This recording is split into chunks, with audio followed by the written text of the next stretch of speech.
Om Namo Bhagavate Vasudevaya. Om Namo Bhagavate Vasudevaya. Om Namo Bhagavate Vasudevaya. Om Namo Bhagavate Vasudevaya. Om Namo Bhagavate Vasudevaya. Om Namo Bhagavate Vasudevaya. The sound gone. Yes, Maharaj. You can hear me okay? Yes, it's fine. Okay, then. So read from Shrimad-Bhagavatami, Мы, 7, chapter 1, text number 24. мы продолжаем читать Шримад-Бхагаватам, 7-я песнь. Первая глава, текст 24.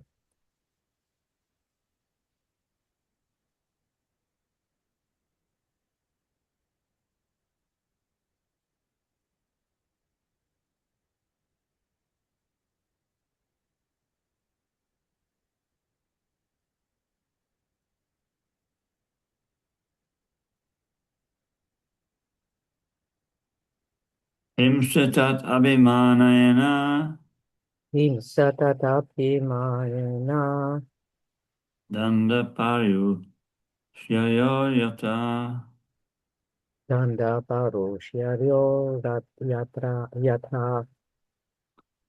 vaishamyam iha bhutanam вайшьямьям иха бхутанам, amaham iti partiva мамахам изи партива, himsatat abhimanena им сататапиманена, danda paryu shyayoyata данда парушьярё ятра, vaishamyam iha bhutanam вайшьямьям иха бхутанам, amaham iti partivam asapativa mamaham izi partива, himsatat abhimanena im satatapimānena, danda paryushayor yata danda paryushayoryatha, vaishamyam iha bhutanam vaishamyamiha bhutanam, mamaham iti partiva. mamaham iti parthiva. Anybody like to try? Кто-нибудь хочет повторить?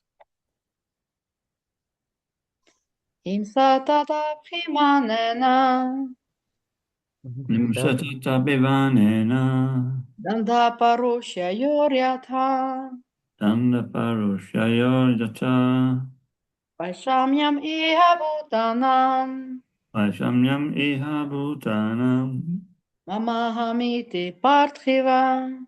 amaham iti partiva. Anybody else? Еще кто-нибудь может повторить?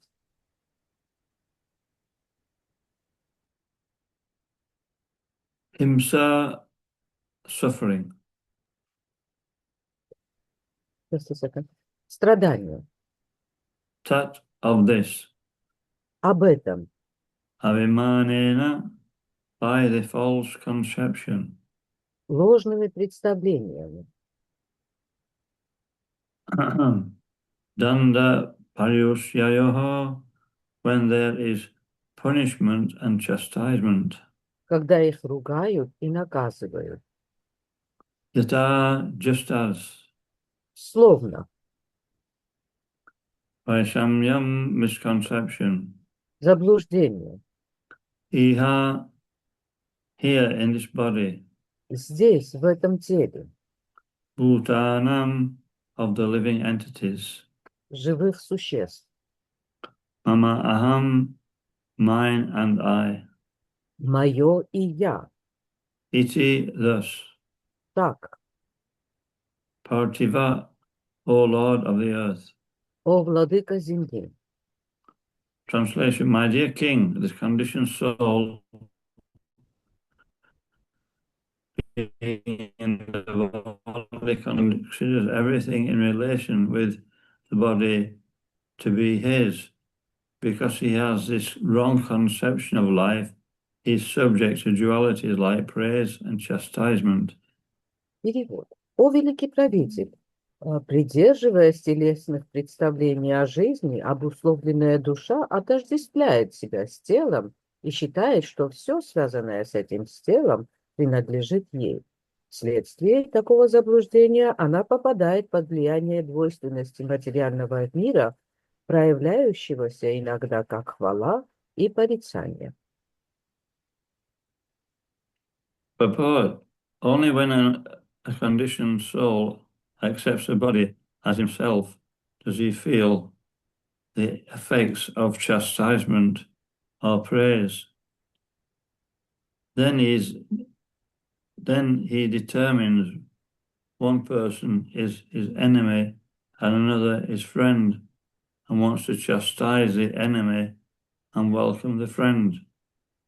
This creation of friends and enemies is a result of one's bodily conception of life. Комментарий. Хвала и порицание влияют на душу лишь в том случае, если она отождествляет себя с телом. Пребывая в таком заблуждении, обусловленная душа кого-то считает своим врагом и ненавидит его, а в ком-то видит друга и стремится ее порадовать. Привычка делить окружающих на друзей и врагов развивается из-за телесных представлений о жизни. Okay, I'll read.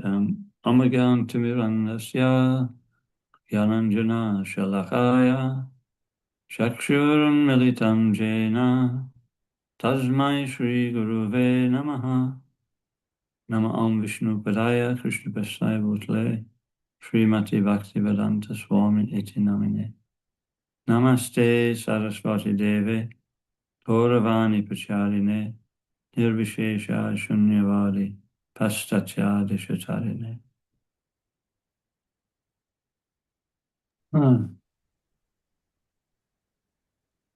So this same point's being made over and over again in this chapter. В этой главе приводится одна и та же мысль несколько раз. You know, bodily conception of life means that immediately we're misunderstanding our real identity. Телесное отождествление означает, что в тот же самый момент мы перестаем правильно понимать нашу истинную природу. And that's why this bodily conception of life is considered the greatest sin.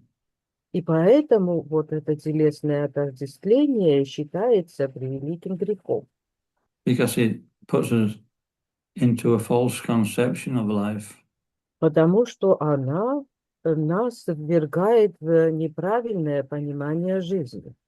And based upon that misconception, we perform so many, activities. И как раз из-за этого неправильного восприятия мы и занимаемся такими множеством действий. And those activities are not actually connected to the Supreme Lord. Такими действиями, которые не связаны со Всевышним Господом. So automatically they become illicit activities. И автоматически они становятся незаконными активностями. It's, we're receiving all benefits to live and subsist in this world, and we don't appreciate the provider of those benefits. И мы получаем все блага для того, чтобы жить и выживать в этом мире, но перестаем быть благодарными тому, кто посылает нам эти блага. And, we just see everybody's external manifestation as reality. И все внешние проявления всех мы воспринимаем как реальность. What everybody we're relating to is nothing to do with who they really are. Но все, с чем бы они там ни занимались, вот что они делают, ничего не имеет общего с тем, чем они воистину являются. This is my wife, this is my husband, Например, вот это моя жена, это мой муж, this is my father, my mother, etc. это мой отец, моя мать и так далее. But it's not a fact. Но это не является фактом.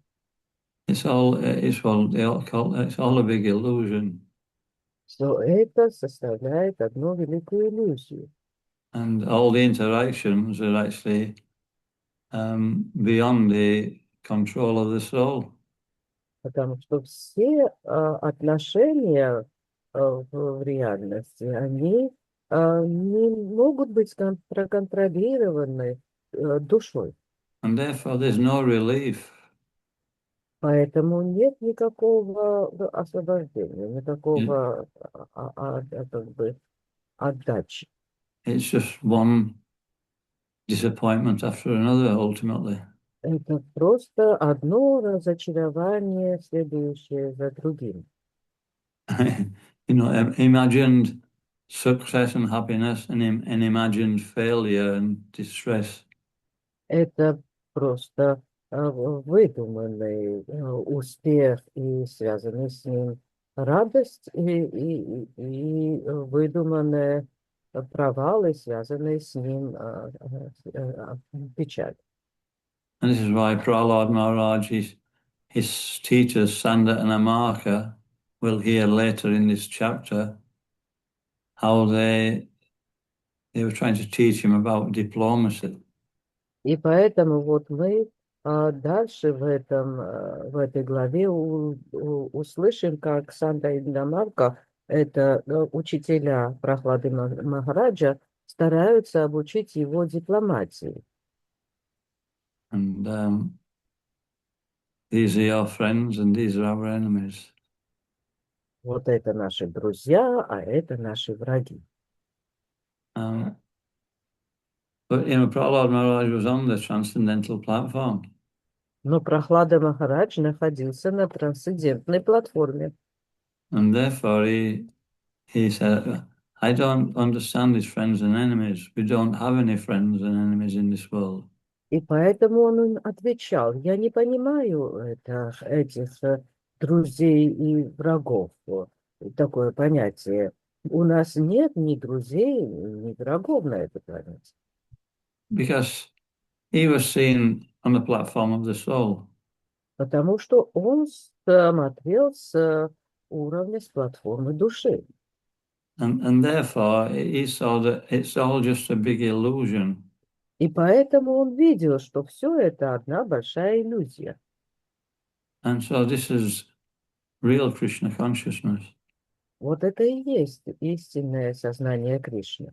But no matter what happens, it doesn't actually affect us. Что бы там ни происходило, в реальности нас совершенно не касается. So does the devotee feel happiness and distress? Преданные чувствуют от этого или счастье, или несчастье. What do you think? Как вы думаете?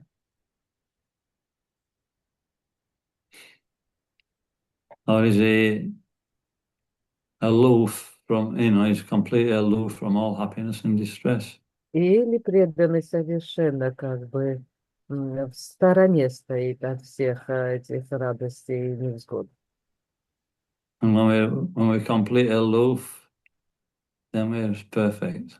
И когда мы совершенно как бы отстраняемся от этого всего, тогда мы становимся совершенными. Somebody somebody falls off a anyway, something nasty happens, and we think, so what? You know. Например, если что-то ужасное произойдет, и мы думаем, ну и что? No, and we do feel happiness and distress. Нет, конечно, мы чувствуем и радость, и счастье, и несчастье, But for a different reason. но совершенно по другой причине. We feel for people's happiness and distress because we know that they're suffering. Мы можем как бы прочувствовать и горе, и радость других людей, потому что мы сострадаем им. And therefore, the devotee wants to help them. И поэтому преданный хочет им помочь. Bhagavad Gita explains how by virtue of our own experience, we can understand the suffering of others. И Бхагавад-гита нам объясняет, через проживание собственного опыта мы сможем объяснить его и другим. Srila Prabhupada, he would sometimes cry when he saw the suffering of living entities in this world. Иногда Шрила Прабхупада, созерцая вот эти страдания живых существ в этом мире, иногда он даже и плакал. But this kind of happiness and distress, this makes us more transcendental. Но подобное счастье и несчастье делает нас более трансцендентными. So now we can understand a little bit about, even though a devotee feels happy and blissful in devotional service, there's this feeling of compassion. И, наверное, сейчас легче понимать, что даже если преданный себя чувствует очень счастливо в преданном служении, все равно в нем присутствует сострадание к другим. And so Bhagavad Gita explains how we can understand, we can understand God by understanding ourselves. Бхагавад-гита нам указывает, что мы сможем познать Бога только через понимание собственного себя самого. If a devotee feels like that, we can understand that this is also Krishna's mood. И если преданный себя таким образом чувствует, мы можем понять, что таково настроение и самого Кришны. It solves a dichotomy that, the Lord's full of bliss, but he feels sorrow for the suffering of the conditioned souls. И это разрешает эту дихотомию, что Господь, Он полностью счастлив, но Он также как бы разделяет и чувствует невзгоды и боль других живых существ. So we have to, what is the solution? The solution is that we work on the spiritual platform. И каково же решение этого вопроса? Решение состоит в том, что мы должны работать на духовной платформе. Arjuna asked a question in the 14th chapter. И Арджуна в 14 главе задает еще один вопрос. O my Lord, by which symptoms is one known who is transcendental to these three modes? О мой Господь, по каким симптомам, по каким признакам можно распознать человека, который трансцендентен к гунам материальной природы? What is his behavior and how does he transcend the modes of nature? Каково его поведение и как он умудрился возвыситься над гунами? And Krishna answers very elaborately. И Кришна очень досконально ему на этот вопрос отвечает. He says that he does not hate illumination, attachment, and delusion. Он говорит, он не как бы не ненавидит him. Maybe I also find it okay. Yeah, to be more precise, Maharaj, because He it's 14, which verse? says, Osana Pandu, he does not hate illumination. No, but which verse it is? I will read it from the translation, Maharaj. It's 14. 14, 22 to 25. Окей. Он не жаждет... Сейчас, минуточку. О Симпанду про того, кто в просветлении и привязанность, и иллюзия не вызывает ненависти. Illumination, attachment, and delusion, when they are present, or want them when they disappear. Когда они появляются, и кто не жаждет обрести их, когда они исчезают. So I have to wonder, what does he mean? He doesn't hate attachment, illumination, or delusion. И вот мне пришлось поразмыслить над этим. Как же это он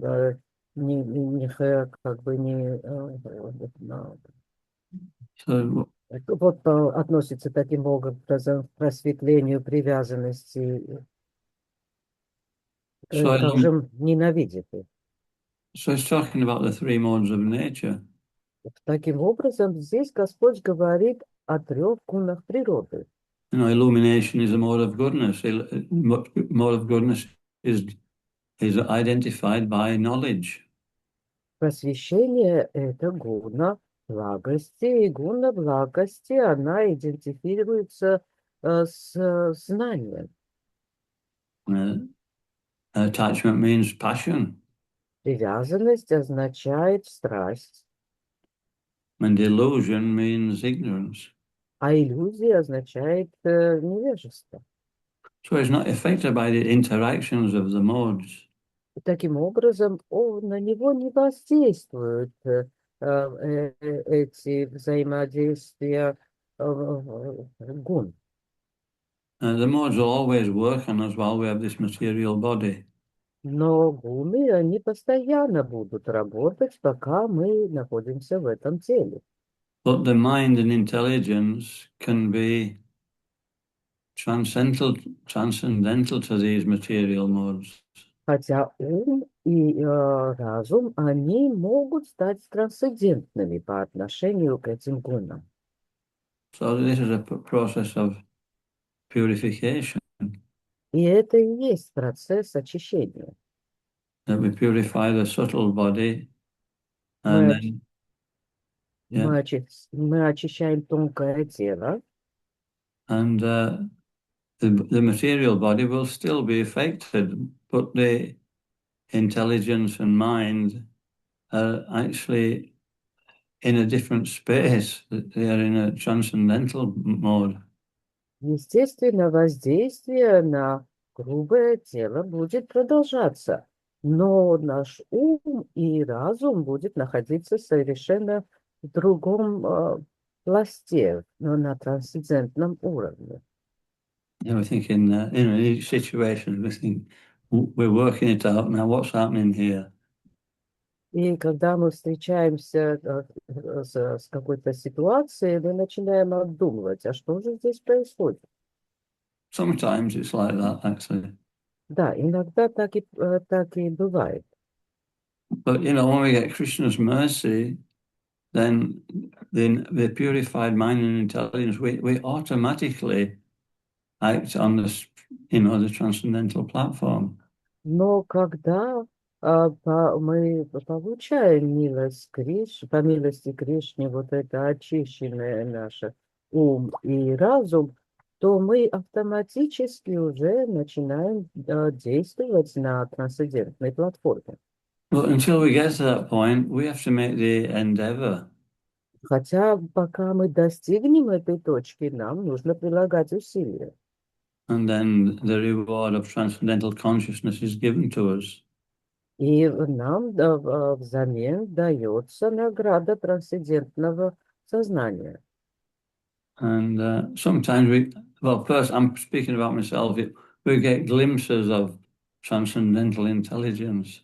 И иногда, я говорю сейчас про себя, у нас бывают такие просветы трансцендентного видения. So that, we feel encouraged. И это вдохновляет нас. And it goes on to say, he's not put off or disturbed through all these reactions. И дальше Кришна говорит, что все эти реакции не выводят его из равновесия. So he sees everything in this world as in a neutral way. И здесь, значит, он смотрит на все в этом мире нейтральным образом. When you're driving a car, when you can put the gear stick in neutral.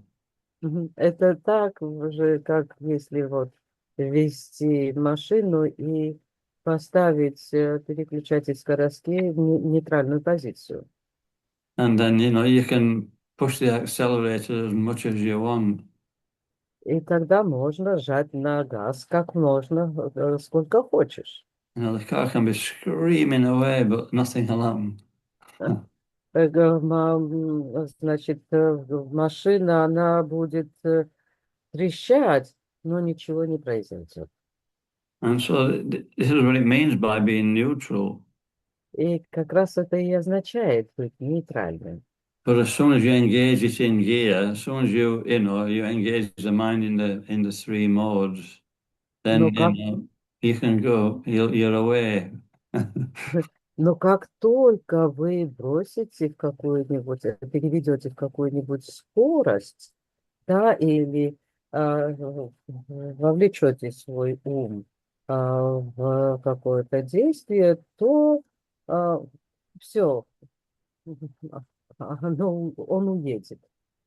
So that's the symptoms. Ну, таковы симптомы.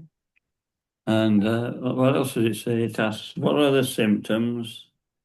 И какие же еще другие симптомы здесь он перечисляет? What is his behavior? Да, как он действует, каков поступки таковы. And it says, where the material body will be affected by the modes. И на что отвечает Господь? Пока мы находимся в этом теле, на нас будут воздействовать гуны материальной природы. And whatever is in the material body, we should engage the body in Krishna's service. И пока мы находимся в этом теле, мы должны вовлекать его в служение Кришне. He says, let's have a look. Да. How does he become aloof? Да, и вот как же становится отрешенным подобный человек? He does not desire to enjoy the body. Он не намерен, не имеет такого стремления наслаждаться этим телом. No, we can understand that. Ну, это нам как-то понятно. Nor does he desire to get out of it. Но также он не хочет от него освободиться. Maybe that's a bit more difficult. We want to get out of this material world. Но как-то вот это может быть немножко сложнее для понимания, потому что мы хотим выйти из этого материального мира.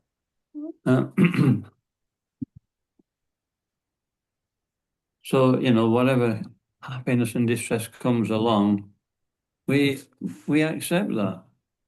И когда счастье и несчастье приходят на наш путь, то мы его принимаем. And we see it as an opportunity to become more engaged in devotional service. И мы на это все смотрим как на возможность еще больше углубиться в преданное служение. And so sometimes they say no pain, no gain. Иногда говорят, нет боли и никакого, ну, не знаю, какое соответствующее русскую пословицу, ничего этим не выиграешь. Без боли, без труда не вытянешь и рыбку из пруда, вспомнила. So for a pure devotee, there's no pain.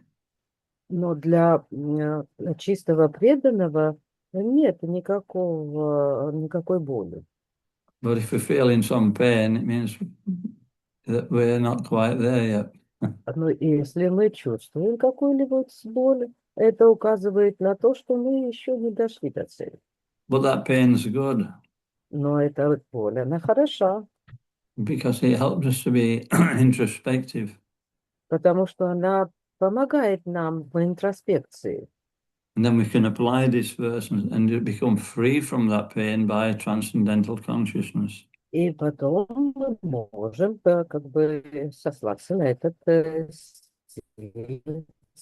на этот стих, использовать эту боль, чтобы подняться на более трансцендентный уровень. Pain comes from attachment. Боль, она исходит от привязанности. And so we have to understand, we can understand what are we attached to. И таким образом мы сможем осознать, к чему же мы привязаны. And Lord Chaitanya explains that na dhanam, na janam, na sundarim.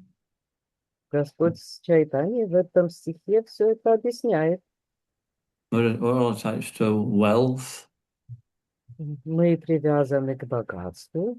Or the opulences that we have. Или теми, значит, благам, которыми мы обладаем. Adoration. А также мы очаровываемся. That's a big one, adoration. Это довольно-таки большое, сложное дело. So we're insecure. И мы также чувствуем незащищенность. A devotee has to feel secure. Everybody has to feel secure. Но преданные вообще все должны себя чувствовать защищенными. And everybody is working so hard in this world to be secure. Все как раз вот прилагают столько усилий в этом мире только для того, чтобы чувствовать себя защищенными. So these things that we think are making us secure they're our shelter. И те вещи, которые мы принимаем как за нашу защиту, они становятся нашим прибежищем. But we're not taking shelter of the supreme shelter.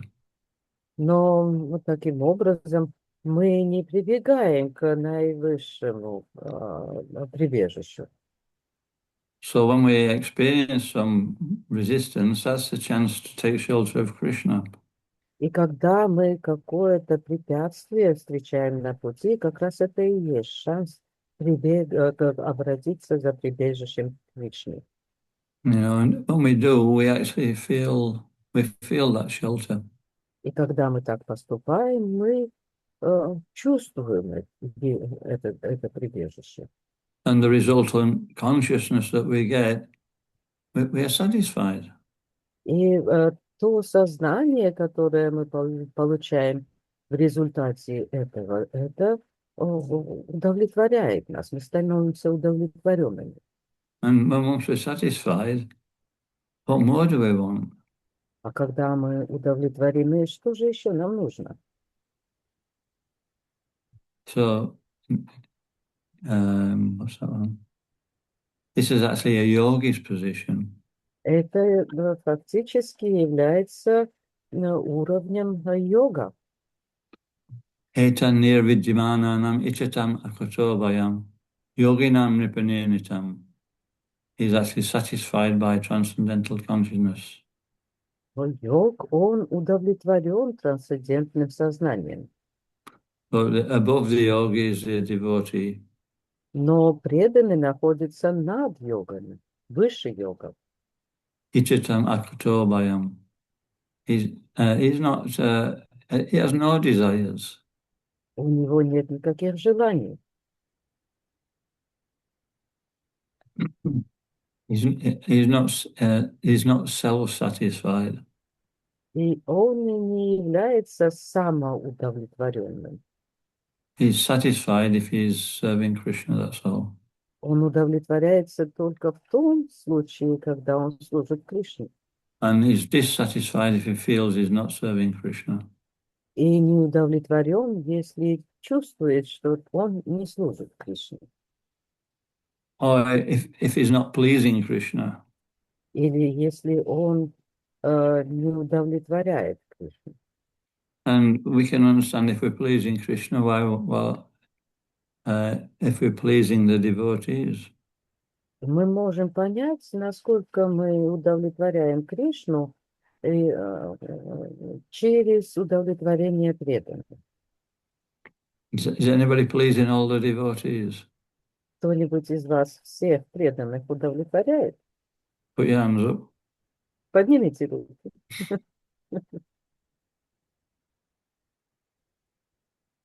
But, we can please some of the people all the time. Но мы можем удовлетворять каких-то людей постоянно. And all of the people some of the time. Но всех людей в определенные моменты. But we can't please all of the people all of the time. Но мы не способны удовлетворять абсолютно всех постоянно. So is that true in the spiritual world? А так же дела обстоят, интересно, в духовном мире. It's a chincha beta beta tattva. Это чинтя педа педа татва. That, everybody's pleased, but they're not so pleased with others sometimes. Все удовлетворены, но не всегда они вот так удовлетворены остальными, окружающими. Because they retain that, Krishna says to Arjuna,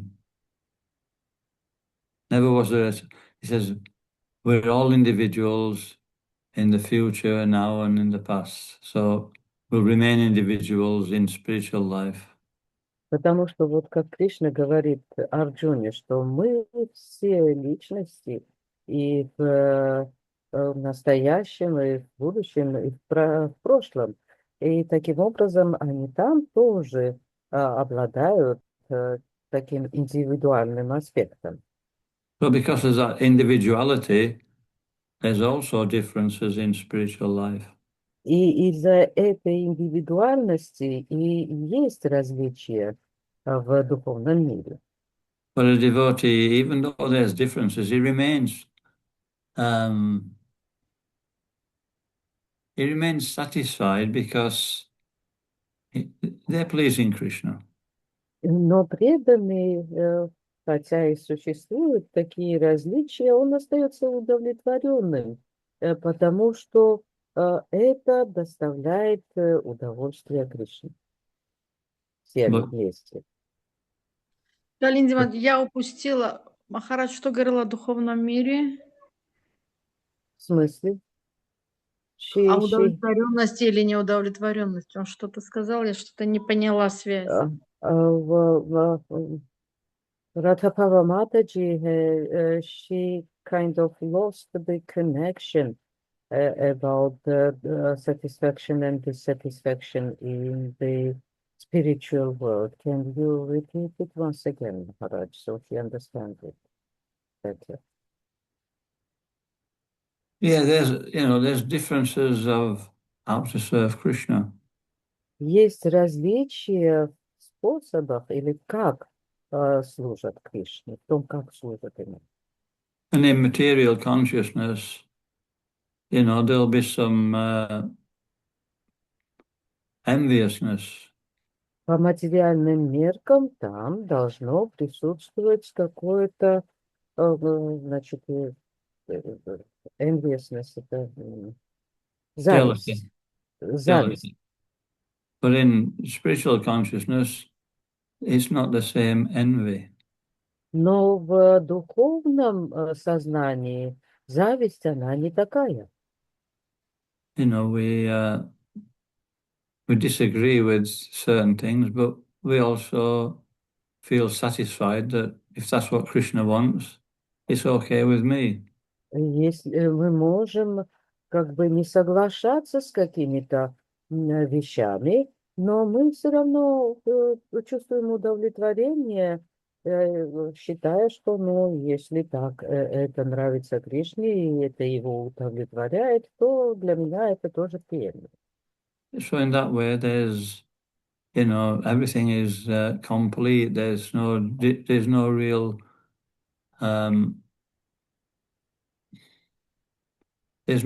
disunity. И таким образом и достигается вот эта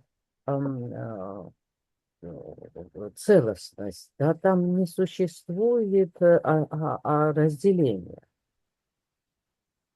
Just like anyway, I think does anybody else find that easy to understand or not?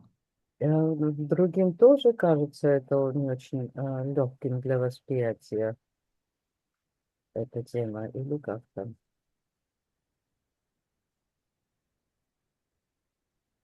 Okay. Ну ладно. So yeah, friends and enemies we're speaking about in this verse. Мы в этом стихе, здесь идет речь о друзьях и врагах. So we have to come to the Uttama Adhikari platform. И мы должны дойти до уровня Уттама-адхикари. And what's the symptoms of an Uttama Adhikari? И каковы же симптомы Уттама-адхикари? Vijavinaya Sampane, Brahmaniga Vihasane, Sunichaiva Sapakicha, Pandita Samadarshina. He has Samadarshina. He sees everybody as spirit souls. Он обладает самодаршиной, он всех видит как духовных душ. So this is an equal vision. И это есть и есть одинаковое видение. The neutral position. Или нейтральная позиция. And then, you know, the next verse says, Yomam Pashati Sarvata, Sarvam Shapa, I Pashati, Tushahamna Pranashati, Sachamena Pranashati. One who sees Krishna everywhere and sees everything in Krishna is never lost. И в следующем стихе говорится, что тот, кто видит Кришну везде и Кришну во всем, он никогда не потеряется. I'll quote two verses from the Upanishad. Я сейчас процитирую 2 стиха из Ишупанишад. Yastu sarvani bhutani atmani evanu pashyati sarvabhuteshu chatmanam tato na vijagupsite.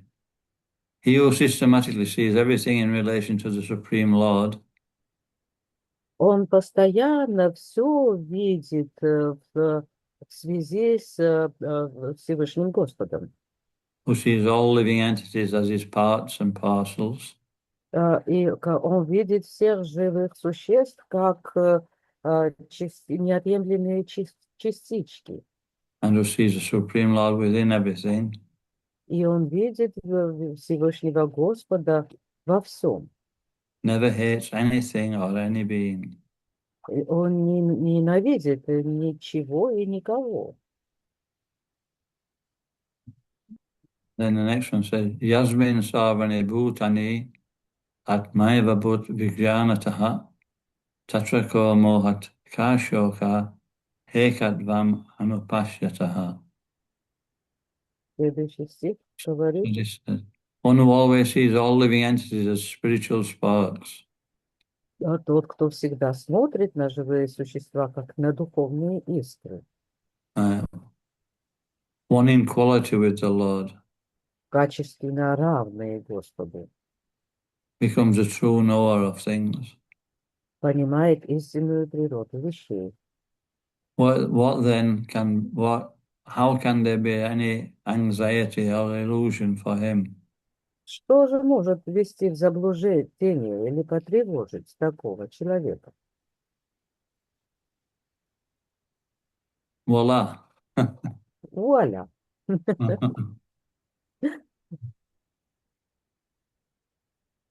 Any questions? It's 10 to, we'll leave 10 minutes for questions. У нас осталось еще 10 минут, и есть ли у вас какие-нибудь вопросы?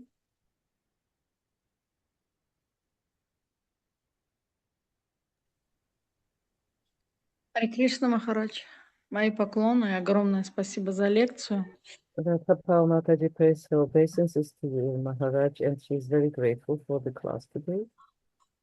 Сегодня из вашей лекции можно сделать, я как правильно поняла, вывод о личности, которая действительно не отождествляет себя с телом, понимает разницу между телом и душой. According to your class, it can be concluded that we can understand or make conclusions about a person who has completely understood his consciousness, in a sense. He is not in a bodily concept. И является истинным преданным только в том случае, когда действительно он боль испытывает только из-за сострадания другим живым существам. And that such a person is, of course, self-realized and is feeling the pain only out of compassion to other living entities. Что эта боль как бы даже минутой не касается вот, то, что к нему относится, а именно действительно сильная боль из-за страждущих людей, из-за них. И даже если человек от кого-то получает боль, то он, если он действительно преданный и не отождествляет себя с телом, тогда он, опять же, ему больно за ту личность, что эта личность будет из-за этого страдать. Я так поняла, что это есть действительно понимание разницы между душой и телом. So, and that such a person, a self-realized person, does not really take all this pain to belong to him. It passes very soon. And even if somebody offends or causes a pain to such a devotee, he feels the pain not for himself, but for those who do that out of compassion, because they understand, they don't understand that they will have to suffer for what they do. Is that a proper understanding? That's how she understood, and he's asking, is that a proper understanding? Yeah. Да, вы все правильно поняли. Yeah, feels compassion for their difficulties. Он чувствует сострадание из-за тех трудностей, которые находятся. You know, Prabhupada gives the example of somebody who's delirious in hospital. Прабхупада приводит пример кого-то, кто как бы в бессознательном состоянии находится в больнице. You know, he may even swear at the nurses and doctors. Или немножко не в себе, и он может кричать на медперсонал. But, you know, they feel sorry for him. Но медперсонал со состраданием к нему относится. It's not that they take it seriously. И его эти оскорбления не принимают всерьез. Anybody who's angry at us, material anger, then they're suffering. Но те, кто злятся на нас материальной злостью, так сказать, да, то их жаль, они испытывают боль. And so we feel for their suffering. И мы сострадаем их боли. But we can only do that when we have some realization, at least. Но мы способны таким образом поступать только если у нас есть уже соответствующие реализации. And beyond realization, we get Krishna's mercy. Но помимо реализации мы еще также получаем милость Кришны. Which is transcendental consciousness. Это трансцендентное сознание. And in that consciousness, we feel satisfied in every condition of life. И в подобном сознании мы чувствуем удовлетворение в любой жизненной ситуации. Just like Prahlad Maharaj. Таким же образом, как Прохлад Махарадж. He was in the most difficult situations. Он оказывался в самых сложных ситуациях. So he was thinking, if Krishna's in charge, И он думал, ну, если Кришна все управляет, Hiranyakashipu's not in charge. то Хираньякашипу ничем не управляет. It might look as if he's in charge, that's all. Это просто видимость, что он правитель. But who was really in charge? It was Nrsimhadev.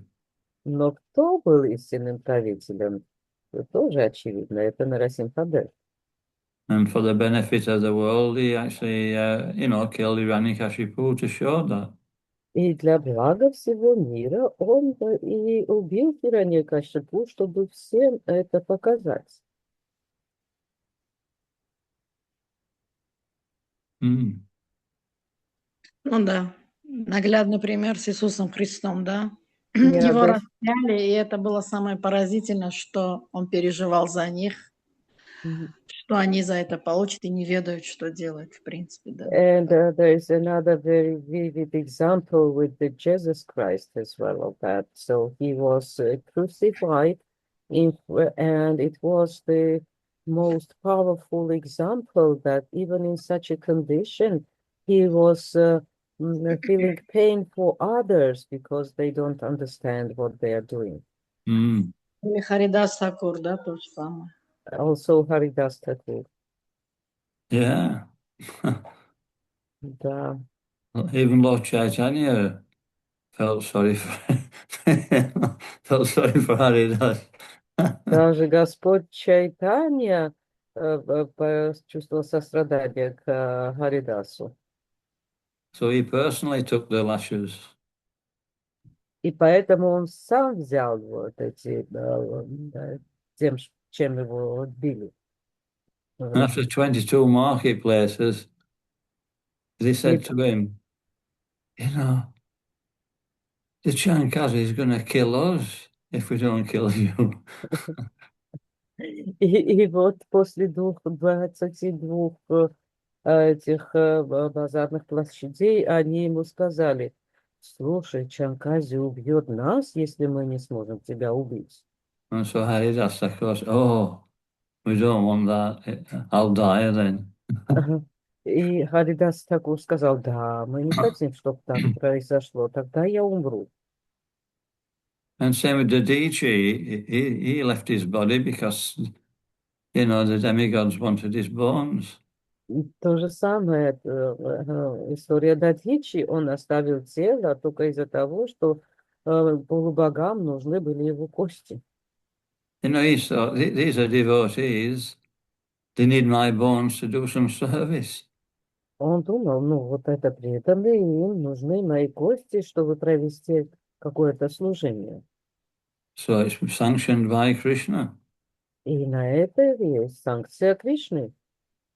That's it. If we know that it's sanctioned by Krishna, it's okay. Ну, вот в этом все и обстоит. Если мы знаем, что на это есть санкция Кришны, то все приемлемо. So when we develop full faith in Krishna's representative, И we know таким it's okay. И таким образом у нас появляется полная вера в представителя Кришны и все, что бы он ни делал и говорил. Full faith in the process, that's the thing. И самое важное, что у нас полная вера к самому процессу. That Krishna works in the process. Потому что Кришна как раз вот в этом процессе работаем. Махарадж, если чтобы легко было принимать ситуации, которые лично нас касаются, можно даже думать так, что это санкция Кришны, значит, я должен это принимать, да? So to be able to cope with the situations that seem to be in our personal regard. So if we start thinking that since it is happening, this is sanctioned by Krishna, that will help us. Is that true? Yeah, we have to be, we have to be certain that it's sanctioned by Krishna. I mean, it's sanctioned by Krishna if, the spiritual master and the devotees and the Shastra are indicating that.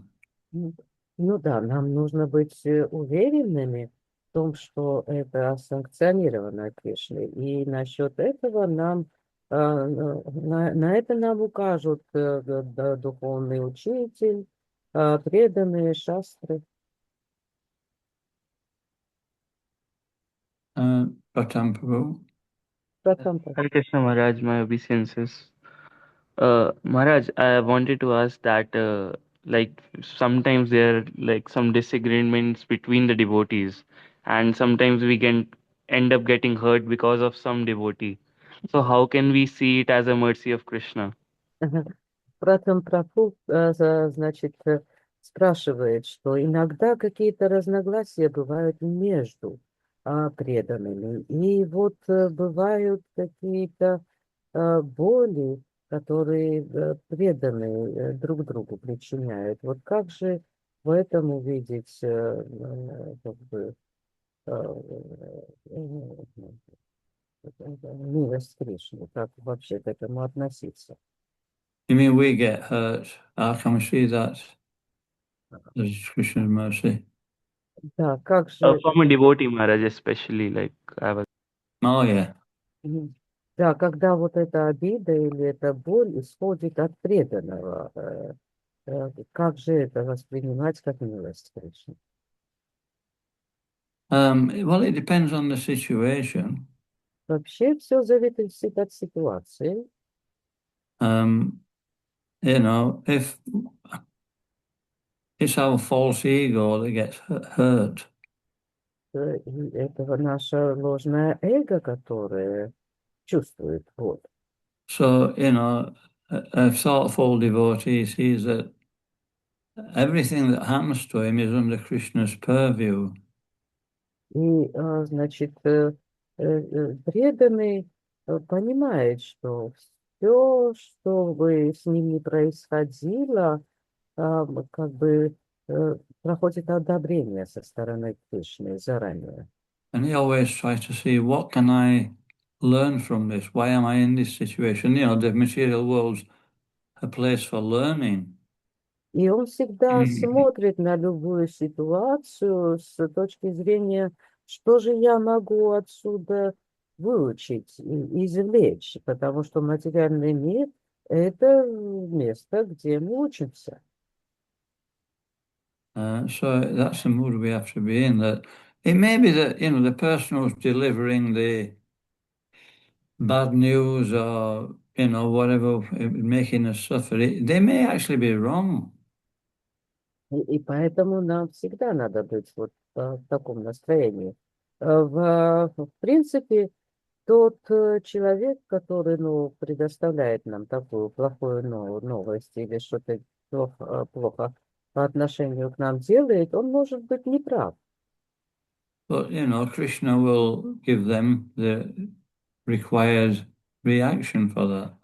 Но Кришна обязательно дает, как бы отплачивает соответствующие реакции на подобные поступки.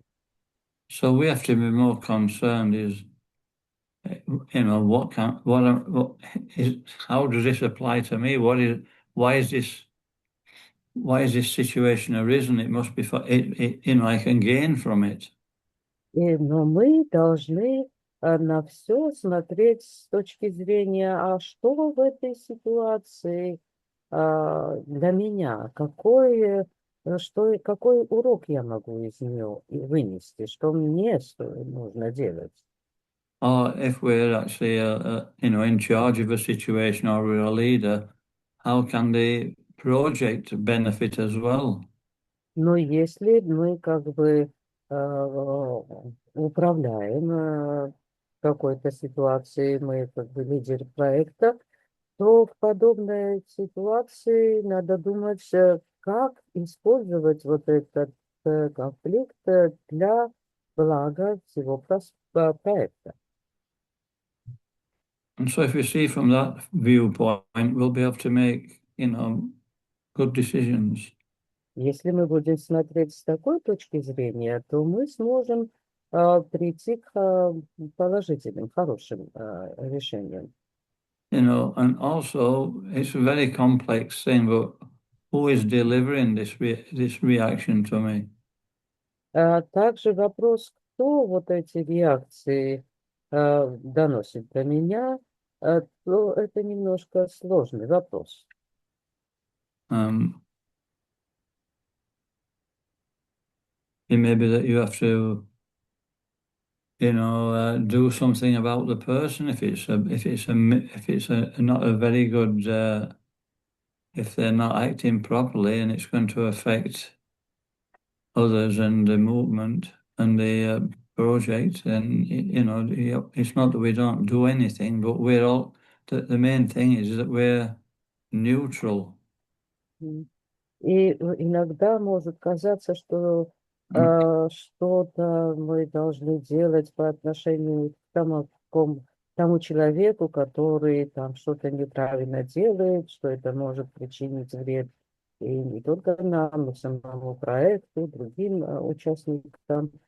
Но самое важное помнить, что мы там ничего и не делаем, мы всегда остаемся нейтральными. So it's so important to have the association of devotees so that we can get, experienced feedback.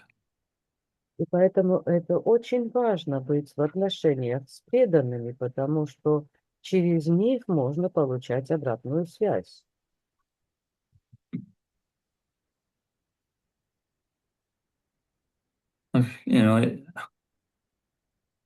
But the bottom line is that we try to understand what we can learn from the. Ну, самое важное, как бы, за итогом можно сказать, что мы должны стараться понять, какой же опыт здесь для меня. If we don't, then we'll have to go through it again. Если мы это не поймем, то нам придется через подобную ситуацию еще раз проходить.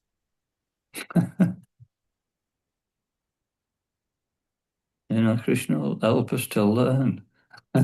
Кришна поможет нам в изучении. He's very kind. Он очень добр.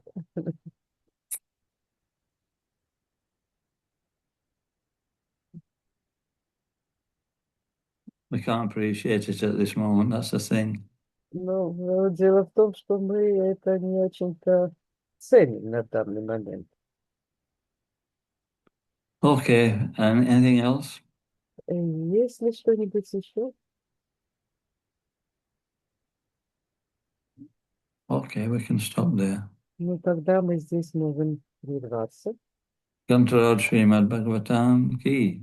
Jai. Srila Prabhupada ki jai. Jai. Dayananda Swami Maharaj ki Jai. Jai. Спасибо всем огромное. Харе Кришна.